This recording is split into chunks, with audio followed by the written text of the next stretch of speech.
Bien, buenas tardes. Vamos a empezar las actividades de la tarde. Bueno, en primer lugar, para agradecer al comité organizador por la invitación. Vamos a tocar ahora conmigo un par de temas, ambos relacionados a la actividad que se hace en la emergencia.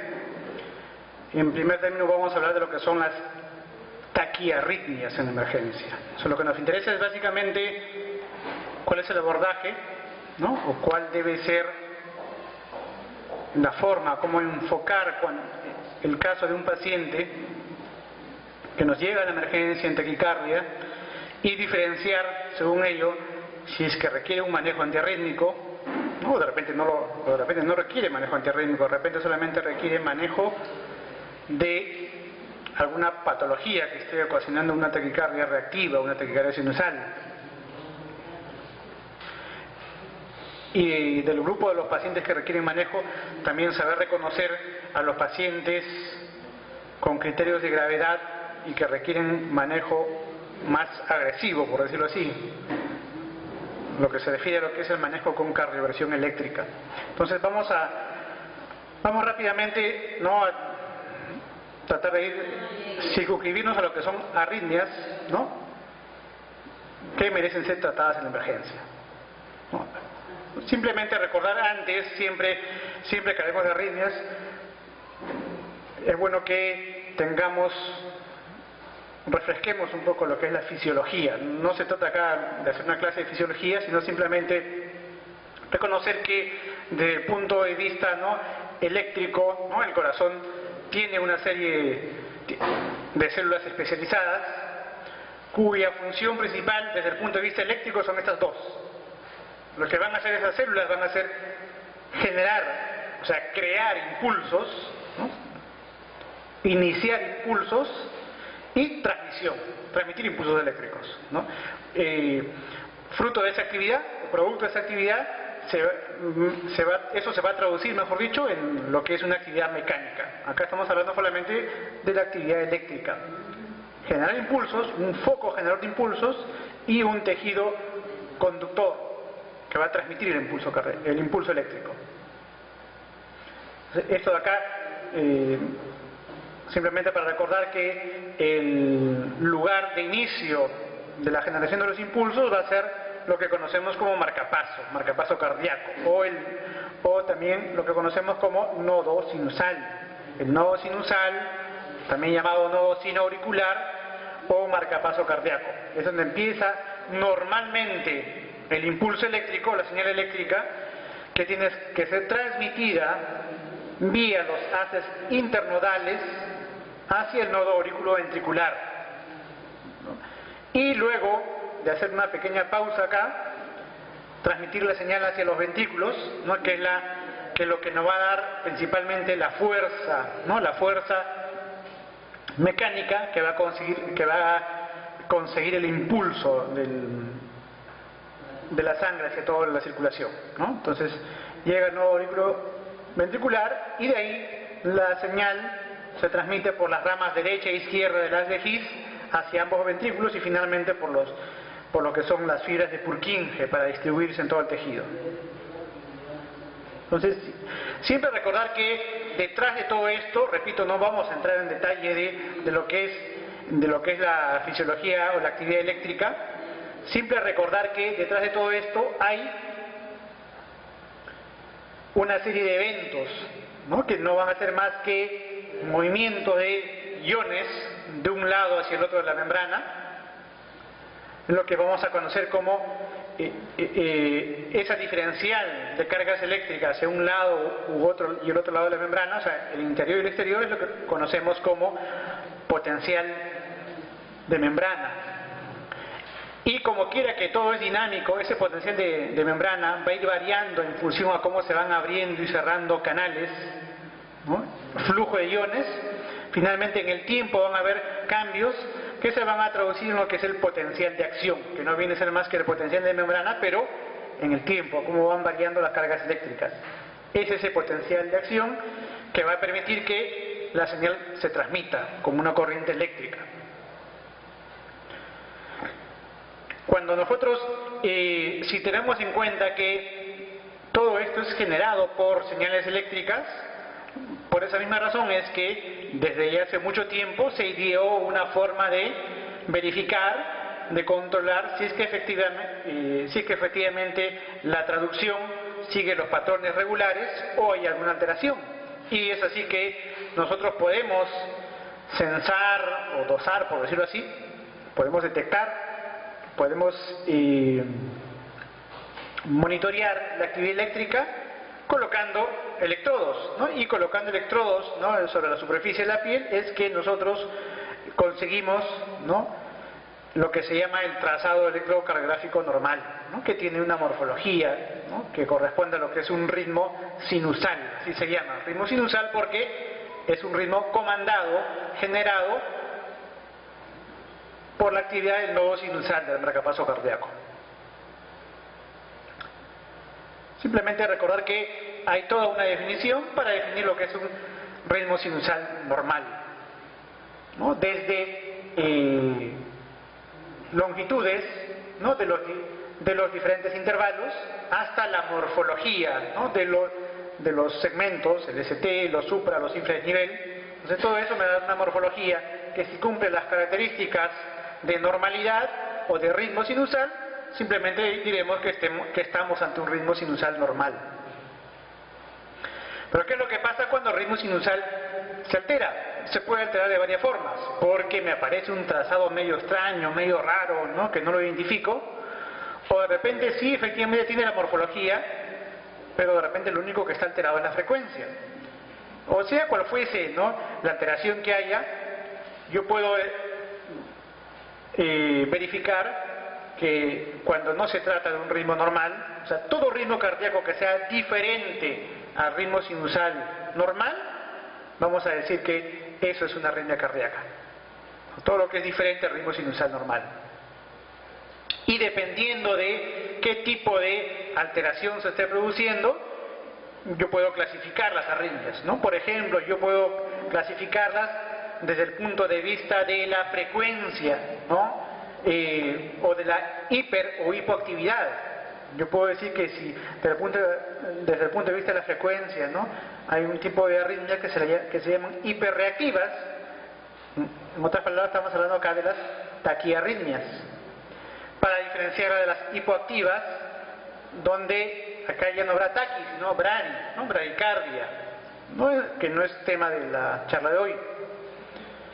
A su vez, si yo tengo, por ejemplo, un paciente que está haciendo una taquiarritmia, una taquicardia, ¿no?, la taquicardia a su vez yo la puedo clasificar, ¿no?, dependiendo de dónde se está originando, ¿no?, el problema, ¿no? Por su origen yo puedo decir son supraventriculares, son de la unión, o sea, de una falla en un lugar cercano al nodo auriculoventricular, o también alteraciones propiamente o un origen propiamente ventricular. El problema está a nivel de ventrículos. Asimismo, yo también puedo clasificarlas por el mecanismo, o sea, qué cosa es lo que falló, por qué se produce la taquiarritmia. Yo puedo decir, está fallando la automaticidad. Dijimos que el corazón tiene dos grandes, desde el punto de vista eléctrico, tiene dos grandes funciones: automatismo, automaticidad, y conducción. Falla uno de los dos, falla la automaticidad, sea porque se ha generado un foco anormal, un marcapaso aberrante, ectópico, o falla la conducción, algún problema a nivel del sistema de conducción, o peor aún, fallan las dos cosas, ¿no? Yo puedo también clasificar las arritmias por su mecanismo. Entonces, cuando hablamos de taquiarritmias, decíamos, ¿no?, frecuencia cardíaca elevada. Para empezar, en un adulto tendría que ser una frecuencia mayor de 100, ¿no? Siempre que tengamos una frecuencia cardíaca mayor de 100, estamos hablando de taquicardia.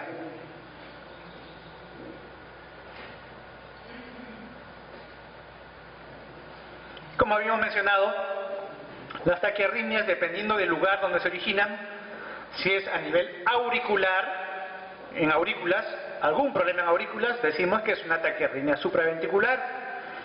Ahí tenemos, por ejemplo, desde una taquicardia sinusal, que es una taquicardia reactiva, que no requiere tratamiento farmacológico, o mejor dicho, no requiere tratamiento antiarrítmico. Tenemos el flúter auricular, la fibrilación auricular, un grupo de taquicardias llamadas taquicardias de la unión, o complejos prematuros, ¿no? Lo que son llamados también, conocidos también como extrasístoles, ¿no? Esto sí, el problema es a nivel de aurículas, o sea, por eso se llama supraventricular, ¿no? Auricular o supraventricular sería lo mismo. O el otro problema, la otra posibilidad es que el problema esté a nivel ventricular, algo está fallando en ventrículos, ¿no? Sea que hay un foco ectópico, sea que hay un problema de conducción. Y para completar esta clasificación según el origen, ¿no? El otro grupo serían los síndromes de preexcitación. No son trastornos que ocurren usualmente a nivel de nodo aurículo-ventricular, ¿no? En el paso de aurículas hacia ventrículos, lo vamos a ver en su momento, y que también requieren, la mayoría de veces, un manejo farmacológico. Entonces, cuando hablamos de arritmias en emergencia, obviamente estamos hablando de arritmias que requieren un manejo agudo, ¿no? Una situación tal que puede muchas veces comprometer la vida del paciente. Por lo tanto, debemos de saber reconocerlas precozmente. ¿Cómo lo voy a reconocer? No, para empezar, va a ser un paciente que va a venir refiriendo determinada clínica. Pero si vemos las manifestaciones que puede tener un paciente con una taquiarritmia, fíjense, van desde manifestaciones características propias de una taquicardia, sobre todo cuando la frecuencia está muy aumentada, como por ejemplo las palpitaciones. Pero también el paciente podría venir con dolor torácico, o podría venir con disnea, o resulta que nos dicen que el señor acaba de hacer un síncope, pero también podría ser síntomas que a veces son inespecíficos, que no necesariamente me describen ese síntoma y yo tengo que pensar automáticamente en taquicardia, ¿no? Como por ejemplo que haga mareos, que haga hipotensión, trastorno de conciencia, o por último hasta pacientes asintomáticos. O sea, si se dan cuenta, la clínica puede ser muy variada. Tal vez de todo esto, lo único que, de todos ellos, lo que más rápidamente me haría pensar en la posibilidad de que estemos ante una taquiarritmia serían las palpitaciones. Y aún así tengo que corroborarlas, porque de repente es algo meramente subjetivo, ¿no? De repente es un paciente muy ansioso, que él siente palpitaciones, resulta que le medimos la frecuencia cardíaca y está 90, 100, o está dentro de lo normal. Entonces, mi paciente puede venir por síntomas que son muy inespecíficos y en el peor de los casos, incluso hasta podemos tener problemas de muerte súbita. De un momento a otro el paciente hace una arritmia fatal, parada cardíaca, y puede hasta fallecer. Entonces, si se dan cuenta, es de lo más variado. Entonces, en esas circunstancias, necesitamos unir no solamente lo que nos manifiesta el paciente, sino también nuestra evaluación. Y la evaluación inicial es con lo que siempre tenemos que hacer en todo paciente que llega por alguna molestia, sea cual fuese la molestia que refiera, ¿no? Con los controles vitales. Si yo con los controles vitales verifico que la frecuencia cardíaca o la frecuencia de pulso está incrementada, pues es lógico que estamos ante una taquicardia. Ahora, luego veremos pues qué tipo de taquicardia es. O si el paciente de repente viene por una causa diferente, viene porque algún tipo de dolor, se cayó, tuvo una caída, o está disneico porque de repente tiene una insuficiencia respiratoria por una neumonía o cualquier otro problema respiratorio. De manera reactiva va a ser una taquicardia, ¿no? Yo tengo que saber valorar si es que el problema de inicio es una taquiarritmia que requiere un manejo antiarrítmico, o de repente es una taquicardia reactiva, secundaria a otro evento que tendremos que manejar o compensar.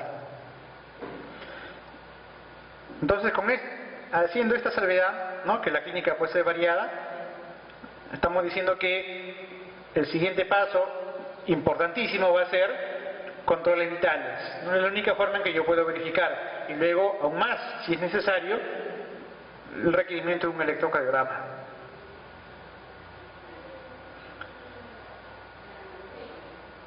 Entonces, en estos pacientes en los cuales nosotros hacemos la evaluación y resulta que estamos ante una taquicardia, una frecuencia cardíaca muy elevada, el paciente está con más de 150 frecuencia cardíaca. Yo sé que en estos pacientes estoy obligado a tomar un trazado electrocardiográfico. O de repente sin necesidad de que la frecuencia esté demasiado elevada, pero al hacer los controles vitales, al valorar el pulso, yo lo siento arrítmico, estoy obligado a tener un trazado electrocardiográfico.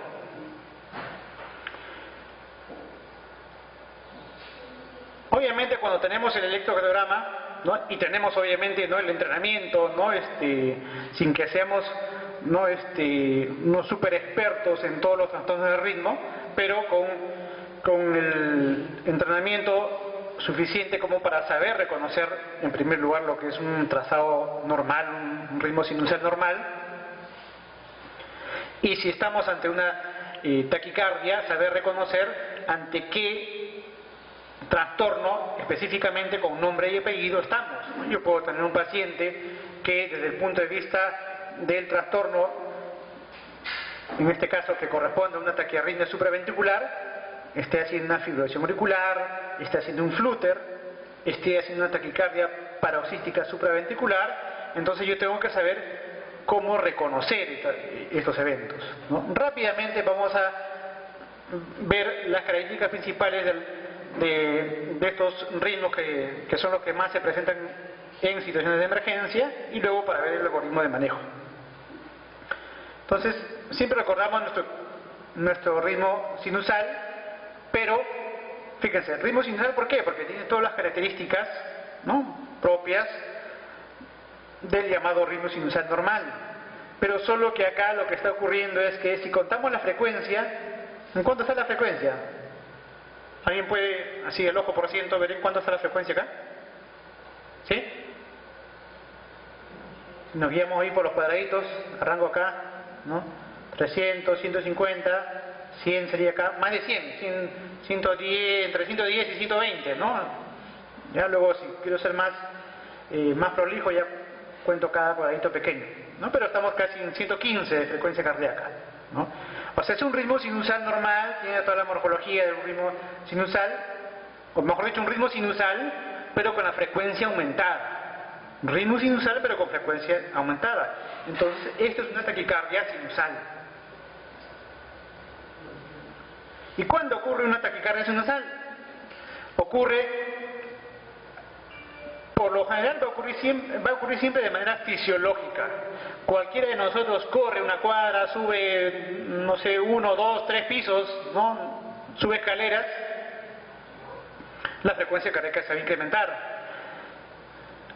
Actividad física puede ser secundario a algún otro factor descompensante, un paciente que tenga dolor, un paciente que tenga deshidratación, la fiebre, ¿no?, dolor, la fiebre, ansiedad, ¿no?, cualquier condicionante que signifique estrés, ¿no? Entonces eso va a provocar un aumento de la frecuencia. Pero si yo ese aumento de la frecuencia cardíaca estoy identificando que hay una causa que la está originando y veo que el ritmo es sinusal, entonces yo me estoy dando cuenta que es una taquicardia sinusal. La taquicardia sinusal es una taquicardia reactiva, secundaria a algo.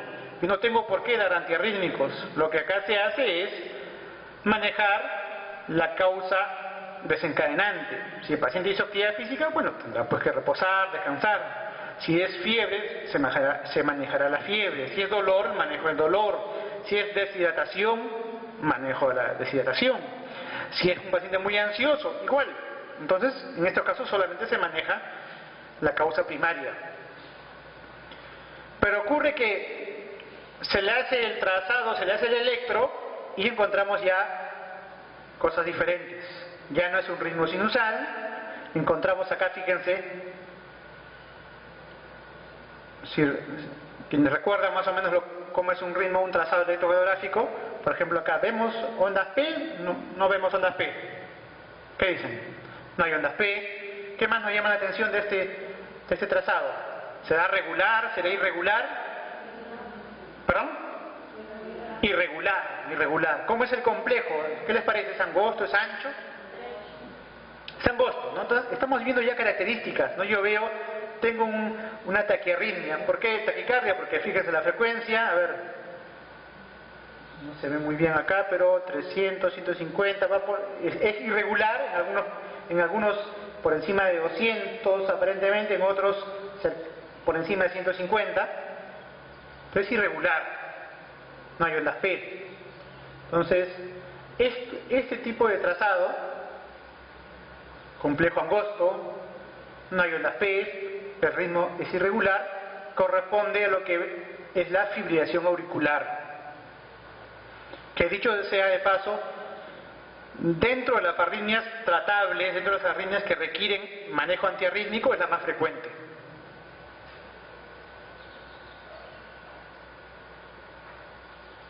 Entonces, ¿qué es lo que sucede en la fibrilación auricular? Nosotros sabemos que el ritmo cardíaco, la actividad cardíaca, se genera a través de la automaticidad del nodo sinusal, la que está acá, el nodo sinusal.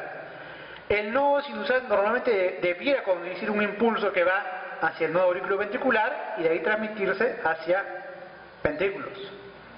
Pero ¿qué ocurre? Fíjense acá, que acá hay una falla en la automaticidad. En lugar de que sea solo el nodo sinusal el que comande todo, resulta que acá se revelan muchas porciones de tejido y acá me aparece otro pseudo nodo, otro pseudo marcapaso, otro foco generador de impulso, y por acá otro más, por acá otro, muchos focos. Todo el mundo manda su descarga, pero como que no le hace caso el nodo auriculoventricular, y no todas las descargas llegan a pasar hacia el ventrículo, no todas las señales, de una por acá, otra más, otra por acá, y de todas estas, por ahí solamente una consigue su objetivo. Digamos que este foco envía su impulso y logra pasar. Este único foco que ha generado su impulso, que ha llegado a pasar hacia el ventrículo, es el que está ocasionando el complejo QRS, ¿no? Porque pasó la señal hacia ventrículos. Y los demás, esos intentos fallidos, vendrían a ser todos estos intentos de onda P. Trastorno en la automaticidad. Entonces hemos dicho que es la más frecuente, la más común dentro de las que requieren manejo farmacológico, ¿no? Si bien es cierto su prevalencia en la población general es de 0.4, si vemos de todos los pacientes con arritmias que se hospitalizan son el 35%. O sea, sí es importante epidemiológicamente, ¿no? Otro trastorno que vamos a ver acá es el flúter auricular. Entonces, ¿qué ocurre acá? Ocurre que hay un mecanismo llamado un mecanismo de reentrada, ¿no? Una asa que transmite un impulso y por alguna razón el impulso, en lugar de pasar hacia el ventrículo, se regresa, da vueltas por acá y hasta que por ahí uno recién logra pasar hacia ventrículos. Entonces la morfología va a ser me va a ocasionar esas famosas ondas F o en dientes de serrucho, ¿no? Y que cuando logra transmitirse la señal hacia el ventrículo aparece el complejo QRS, ¿no? Una señal que se inicia en el nodo sinusal pero que da, por alguna razón hay una asa anómala que está haciendo que retroceda la señal, regrese, retorne, y hasta que recién en uno de esos intentos recién logra pasar. Intentos fallidos, ¿no? Las ondas F de flúter, y hasta que logra pasar una señal. Eso es un flúter auricular. Entonces fíjense, este es un trazado, un paciente que tuvimos en la emergencia. Inicialmente cuando nosotros veíamos, ¿no?, llamaba la atención porque alguien pensaba que era un trastorno, el otro que todavía recién vamos a mencionar, que es la taquicardia paroxística supraventricular. ¿Por qué? Porque habían complejos muy angostos, frecuencias altas, regulares, no se lograba ver plenamente una onda P, se pensaba que una taquicardia paroxística supraventricular, y como el paciente estaba estable, se le empezó a hacer masaje carotidio. Se le hace masaje carotidio, y fíjense lo que pasó cuando se le hace masaje carotidio al paciente. Como que quiere dar resultado el masaje carotidio, comienza a bajar la frecuencia cardíaca, y lo que conseguimos es que se separen los complejos QRS. Se separen los complejos QRS que están más próximos, y al separarse, ¿qué ocurre? Apareció la onda F de Flutter. Resulta que no era una taquicardia paroxística supraventricular, era un Flutter, ¿no? Puede ocurrir de vez en cuando, ¿no? Simplemente para ver que la primera impresión nomás no nos va a ser el diagnóstico. Muchas veces hasta recién cuando estamos interviniendo podemos corroborar ante qué arritmia estamos. Y la otra taquiarritmia es la taquicardia paroxística supraventricular, como le decía. En este caso el mecanismo también es un llamado fenómeno de reentrada. Como su nombre lo dice, son de origen súbito o repentino de un momento a otro y con frecuencias usualmente altas. El paciente llega con 160, 180, 200 o a veces más de frecuencia cardíaca. Más frecuente en pacientes jóvenes.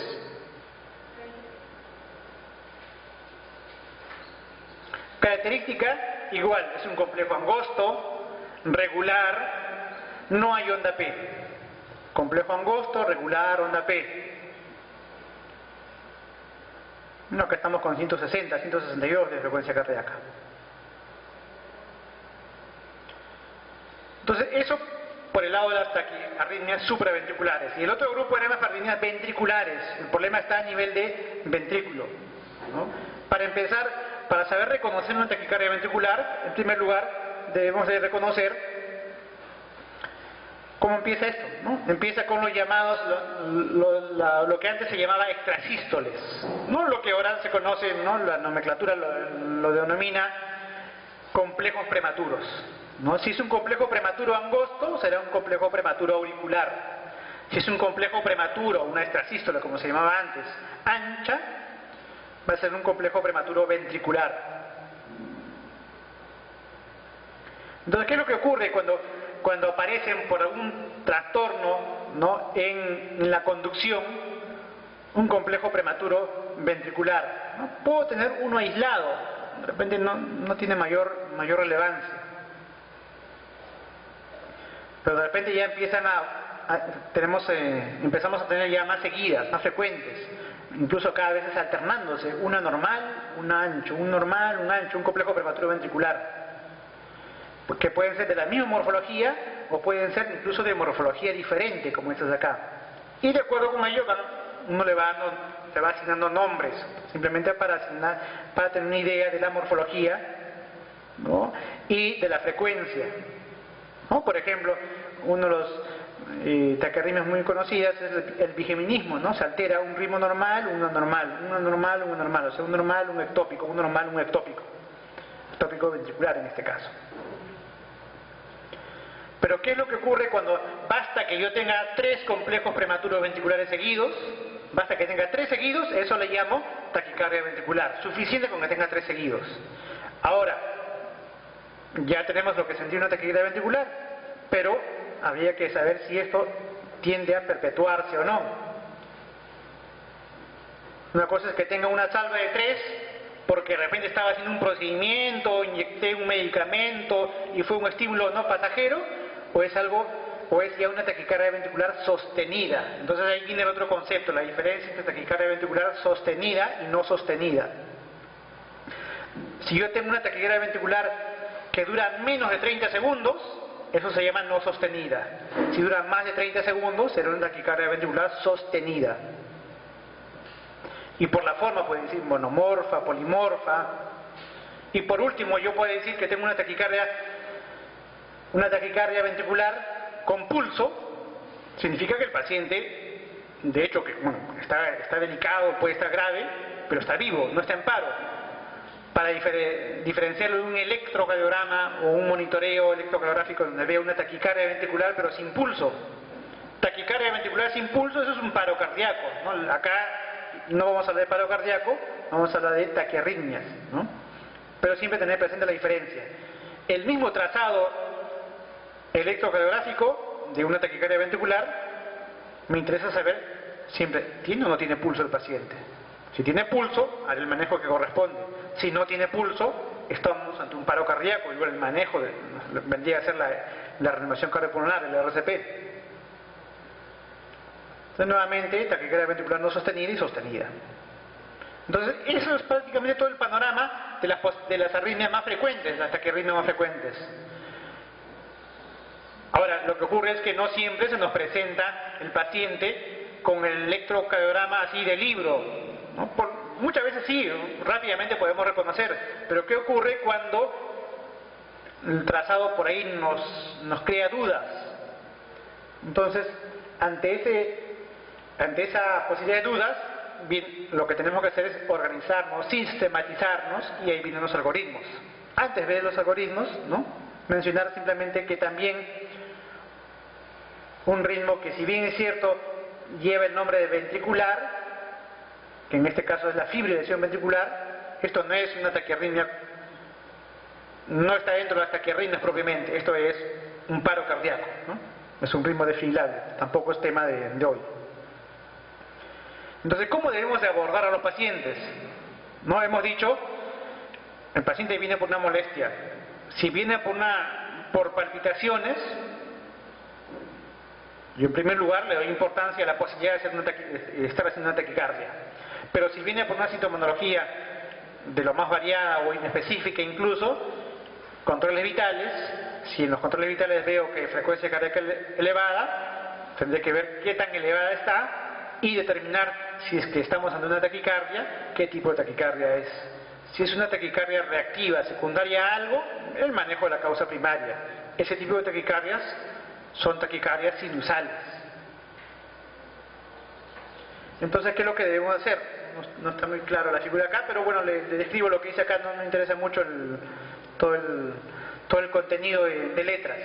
No simplemente, acá lo que nos hace mención es, cuando llega un paciente con una taquicardia, yo le decía en primer lugar, verificar controles vitales si efectivamente es una taquicardia.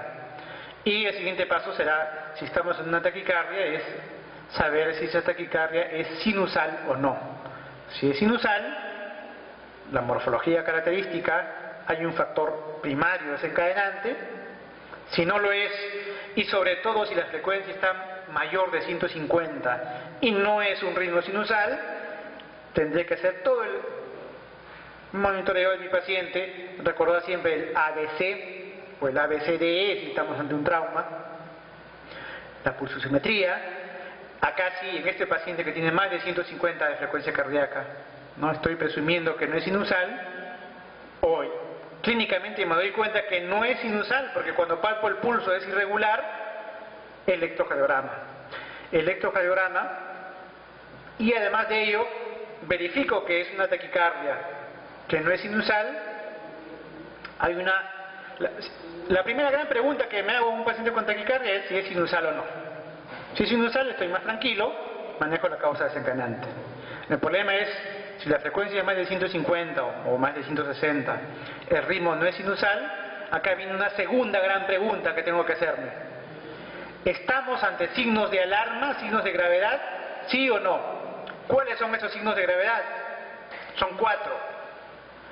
Que el paciente esté haciendo shock o hipotensión, que el paciente haga trastorno de conciencia, que a veces puede ser dado solamente por un síncope, se desplomó, tuvo un síncope, shock o hipotensión, síncope o pérdida de conciencia, dolor torácico, pero dolor torácico sugestivo de ser isquémico, o la otra posibilidad es que estemos ante una insuficiencia cardíaca, signo de insuficiencia cardíaca. El signo cardinal es la disnea, o sea, una disnea que yo lo atribuyo a insuficiencia cardíaca. Cualquiera de esas 4 condiciones, repito nuevamente, shock o hipotensión, trastorno de conciencia, dolor torácico sugestivo de ser isquémico, o disnea, manifestación de falla cardíaca, basta que se presente una de ellas. En un paciente con taquiarritmia decimos que esta taquicardia es inestable. ¿Por qué es importante esta pregunta? Porque todo paciente con taquiarritmia inestable es un paciente que tranquilamente puede ser un paro cardíaco en nuestras narices, delante nuestro. El manejo acá es inmediato y el manejo no es con fármacos. Un paciente con una taquiarritmia inestable, el manejo es con terapia eléctrica, cardioversión eléctrica sincronizada, no desfibrilación, cardioversión eléctrica sincronizada. Un paciente que llega con edema agudo de pulmón, 200 de frecuencia cardíaca, edema agudo de pulmón. No vamos a esperar, ¿no? Que le pongo amiodarona, ¿no? Que adenosina, en edema agudo de pulmón, o peor aún, 60-40 de presión arterial. El manejo es con cardioversión eléctrica. Sea cual fuese la taquicardia, supraventricular o ventricular inestable, cardioversión eléctrica. Si el paciente no reúne alguno de estos criterios, entonces ahí decimos, es una taquiarritmia estable, decimos. Estable desde el punto de vista hemodinámico, o mejor dicho, desde el punto de vista de si tiene o no manifestaciones de hipoperfusión.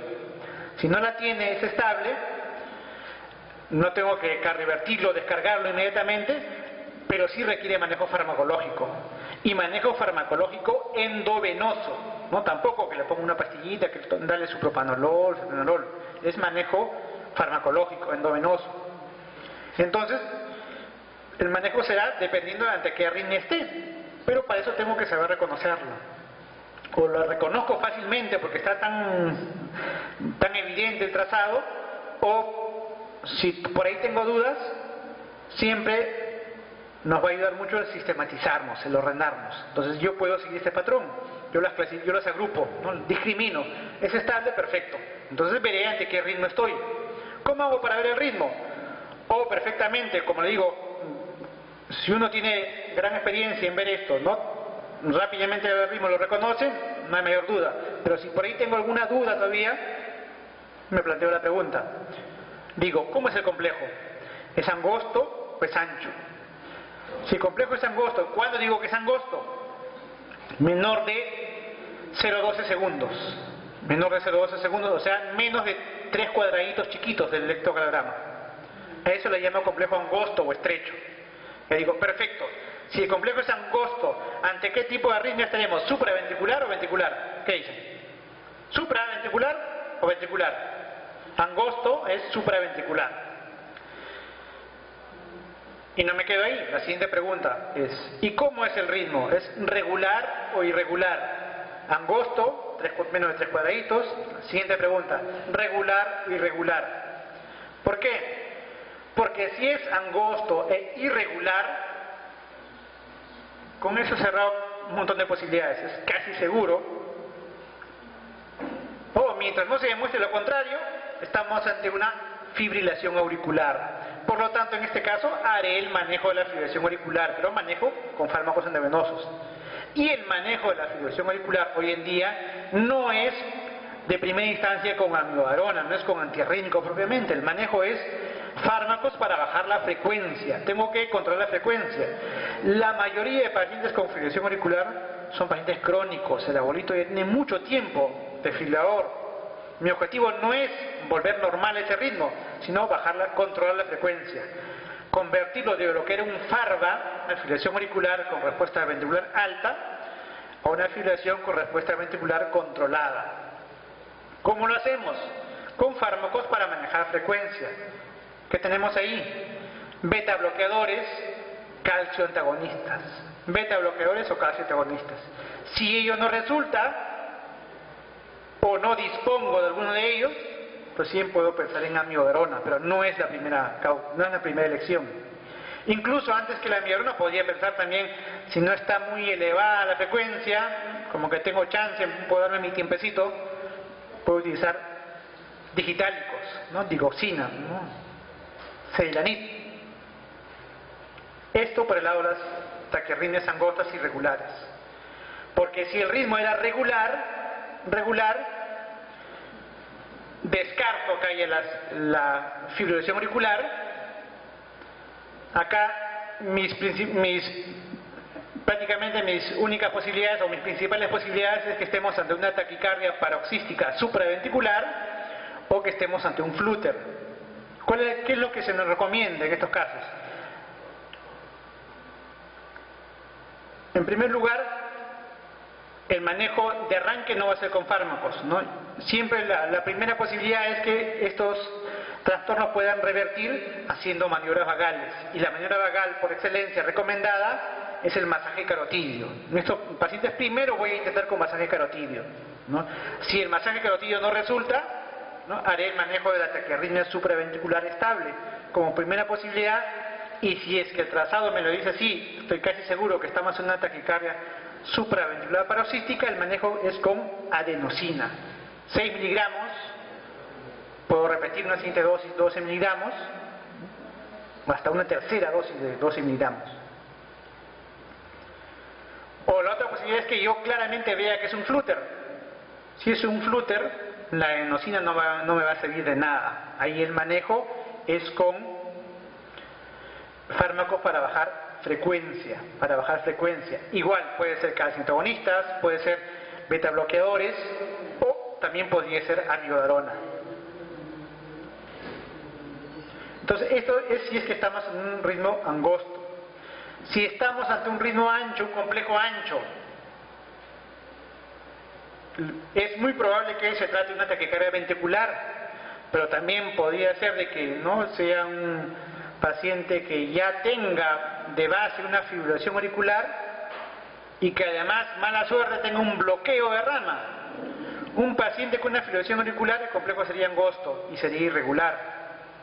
Pero si por mala suerte tiene además un bloqueo de rama, el complejo se ensancha y me podría confundir. Entonces yo tengo acá posibilidades de que no todo complejo ancho va a ser por una taquiarritmia ventricular. Podría ser una taquicardia supraventricular, pero con un problema de conducción aberrante, por ejemplo, un bloqueo. Entonces, de manera similar, complejo es ancho. La siguiente pregunta es, ¿regular o irregular? Cuando el complejo es regular, la primera posibilidad no es que estemos en una taquicardia ventricular, pero también podría ser que sea un paciente que, mala suerte, de un paciente que hace o de vez en cuando ya había hecho alguna que otra vez una taquicardia supraventricular paroxística y que, mala suerte, tenga además un bloqueo y me hace confundir, ¿no? Pero como quiera que, si fuese una taquicardia supraventricular paroxística con bloqueo, o si fuese una taquicardia ventricular, lo más grave, lo que puede llevar a desenlaces peores, fatales al paciente, es la taquicardia ventricular, el manejo de inicio de arranque, mientras no se demuestre lo contrario, se hace como de una taquicardia ventricular. Y acá el fármaco de elección, acá sí, la elección es amiodarona. Amiodarona 300 miligramos.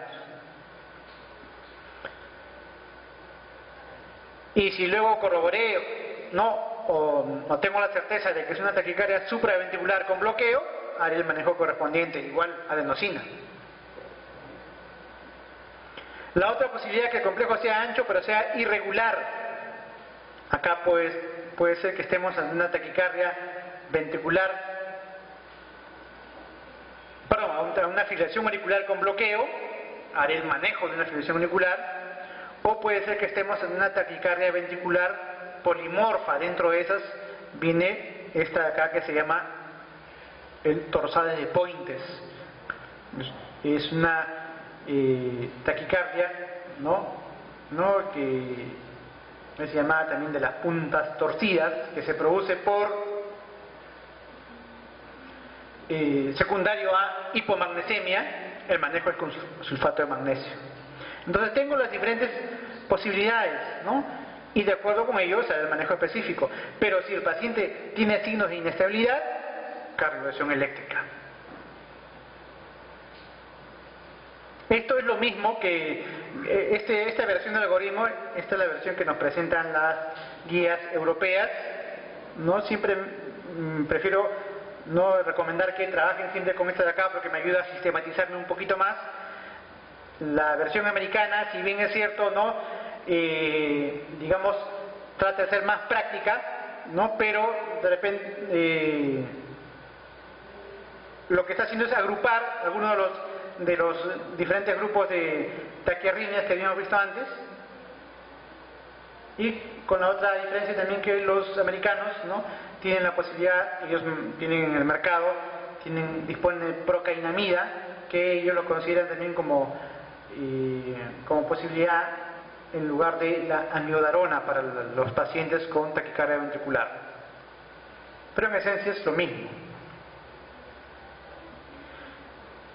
Lo otro que habíamos mencionado es que saber reconocer cuándo el paciente requiere cardioversión eléctrica. Hemos dicho taquicardia inestable, taquicardia que no es sinusal, inestable.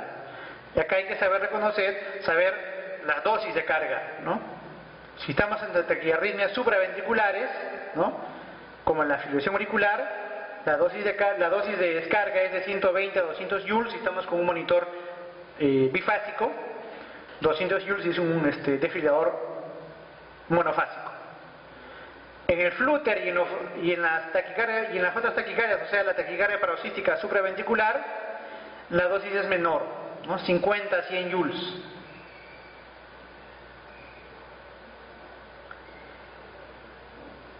Y lo que sí tener presente aquí que para los pacientes con taquicardia o taquiarritmia ventricular, acá hay una diferencia. Si la taquiarritmia ventricular inestable es con una morfología monomórfica, la dosis de cardioversión eléctrica es de 100 joules. Pero si la taquicardia ventricular es polimórfica, aquí se desfibrila. O sea, ya no se pone en modo sincronizado el desfibrilador, sino el monitor desfibrilador, sino se desfibrila como si fuese un paciente en paro. Igual que obviamente que en el paro cardiorrespiratorio, en la taquicardia ventricular sin pulso, ahí se desfibrila. Y el otro punto que hay que tener presente siempre es saber cuándo antiagregar, cuándo anticoagular, ¿no? Hay una serie de indicaciones, ¿no? Yo sé que creo que le van a dejar también las diapositivas, ¿no? Saber reconocer, dependiendo de la existencia de factores de riesgo, saber reconocer cuándo por lo menos necesitamos antiagregación, ¿no? Si el paciente no tiene factores o tiene un solo factor de riesgo moderado, mínimamente antiagregación, aspirina. Pero si tiene ya factores de riesgo altos, ¿no?, aquí la indicación es anticoagulación.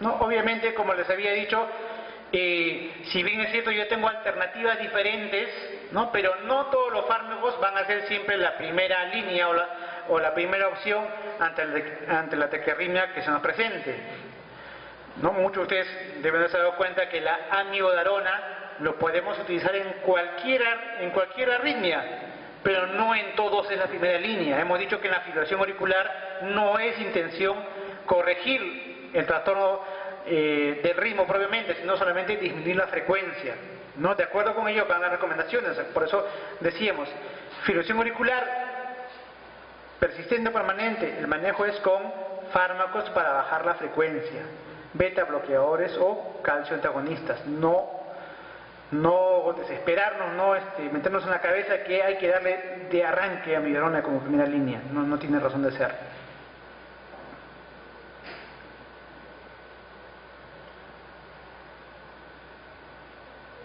Sin embargo, cuando otras medidas no son ineficaces, ahí tengo también la posibilidad, ¿no?, o están contraindicadas, porque por ejemplo es un paciente con falla cardíaca, una falla cardíaca avanzada, tiene una fracción de eyección pobre, menos del 40%, mucho riesgo, beta bloqueadores o calcio antagonistas, ahí sí es una posibilidad la amiodarona.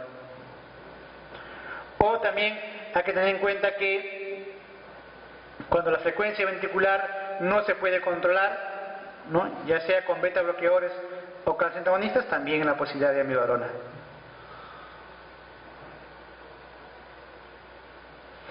No nos olvidemos nunca de las gestantes, ¿no? Siempre tener presente, ¿no? Obviamente no es que siempre nos vamos a acordar, pero hoy en día es más fácil, uno tiene en el celular, ¿no?, en el smartphone, ¿no?, tiene ahí los apuntes ahí si es que uno se olvidó, pero recordar siempre que fíjese en las gestantes, ¿no?, no hay contraindicación, perfectamente en cuanto a nivel de evidencia y a grado de recomendación, es clase en cuanto a recomendación es clase 1, o sea, va a ser de ayuda, va a ser de beneficio, tanto las maniobras vagales, ¿no?, como la adenosina. En cambio, con los beta bloqueadores ya tenemos que tener cuidado, ¿no? El beta bloqueadores como el atenolol, la amiodarona, ¿no? Preferentemente no utilizarlo en gestantes. Incluso la carbonización eléctrica, perfectamente, ¿no? La podemos hacer, ¿no? Sin mayor contraindicación, también en gestantes. Entonces, no olvidarnos siempre que toda la evaluación, el manejo se hace dentro de todo lo que es un contexto de una valoración, un manejo general del paciente. Hemos dicho, incluso antes que ver si está estable o inestable, si es una taquiarritmia, si es sinusal o no. Luego ya vendrá la pregunta, ¿es estable o inestable? Mi monitoreo de las funciones vitales, el estado general, ver toda la demás sintomatología. Acuérdense que un paciente inestable puede estar haciendo un infarto agudo de miocardio, puede estar haciendo un edema agudo de pulmón, por lo tanto tendrá que recibir el manejo respectivo, ¿no? Todo el monitoreo adecuado, ¿no? La valoración completa cardiopulmonar, ampliación de la historia clínica, obviamente monitoreo electrocardiográfico y saber reconocer que son pacientes que requieren manejo prioritario, ¿no? Y saber de acuerdo con ello también pedir los exámenes de apoyo al diagnóstico, ¿no? Si es que, sobre todo si es que estamos viendo que hay algún otro factor asociado. Si bien es cierto, ¿no? El reconocimiento del ritmo es sumamente importante, sobre todo para darle nombre y apellido a la arritmia, no nos olvidemos que estamos tratando pacientes. Estamos tratando al paciente, no estamos tratando al monitor. ¿Por qué le digo esto? Porque a veces ha ocurrido, ¿no? De pronto, ¿no? Uy, está haciendo una fibrilación, ¿no? Está fibrilando el paciente. Resulta que el monitor se ha movido, hay una interferencia por ahí, o piensa que el paciente ven que casi ya no ventila y lo está ventilando muy superficialmente y les parece por ahí que está en asistolia, resulta que se ha desconectado, por ahí son los electrodos. O sea, mucho cuidado, ¿no? Manejemos al paciente dentro de todo el contexto, ¿no? Con toda la evaluación clínica. No nos ciñamos exclusivamente al trazado electrocardiográfico, si bien es cierto es fundamental para dar nombre y apellido, diagnóstico certero y de acuerdo